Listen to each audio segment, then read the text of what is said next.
sounded small and plaintive. The walls seemed to breathe in the words. They would keep the secret until she told Cal. "I'm late," she repeated, and willed her voice to stay steady. She'd have to tell him soon, and like this. She could not be freaked out. She would have to declare it, as she would any fact. Frida pulled the last bead across the abacus.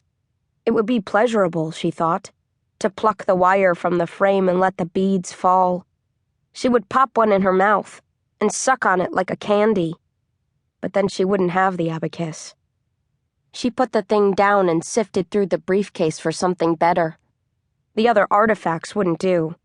Not the device, nor the matchbook, nor the ripped shower cap she couldn't stand to part with. Not her mother's handwritten cake recipes, already memorized and useless out here. Not the box of antique pencils, nor her bottle of perfume, halfway empty. She knew what she wanted. Unlike the other objects, the turkey baster had been new. She'd brought it with them precisely because they hadn't had one in L.A. It was something different, a simple object to mark a before and an after. She had liked the idea of using it at Thanksgiving, although she hadn't been sure they'd celebrate that anymore. She didn't think there would be turkeys here, and she'd been right. Thanksgiving. That holiday was so quaint in her memory, it felt like something from a storybook. Once upon a time, Goldilocks ate herself silly. Frida couldn't hold herself back any longer, and pulled the baster out of the briefcase. It was stored in old Christmas wrapping paper, printed with gingerbread men and mistletoe, and she unwrapped it slowly. She had last looked at the baster a few weeks ago, and she had taken care to put it back properly. It could not be damaged. At the store, Frida had so much fun playing with the turkey baster, squeezing its plastic bulb so that the air farted out the glass tip. Frida had wondered if they might use it to try to get pregnant someday. Their own ad hoc fertility treatment. It was funny how that had been on her mind even then. But no, Frida thought now. She wasn't pregnant. Couldn't be. She'd stopped thinking about it. The baster had been on sale.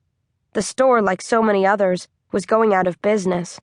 When the first of them perished, it had seemed impossible. A chain like that? People had said. When she was younger, Frida used to go there with her friends to marvel at all the useless necessities. The soy sauce receptacles, the tiny mother-of-pearl spoons, the glass pitchers. Even then, she didn't know anyone who could afford such things. When she turned 13, she spent all of her birthday money on a single cloth napkin. Her mother would have killed her had she known. Things weren't dire then, not yet, but times were tough, and Frida could imagine her mother decrying such waste. Frida had stored the napkin in the pocket of a coat she never wore.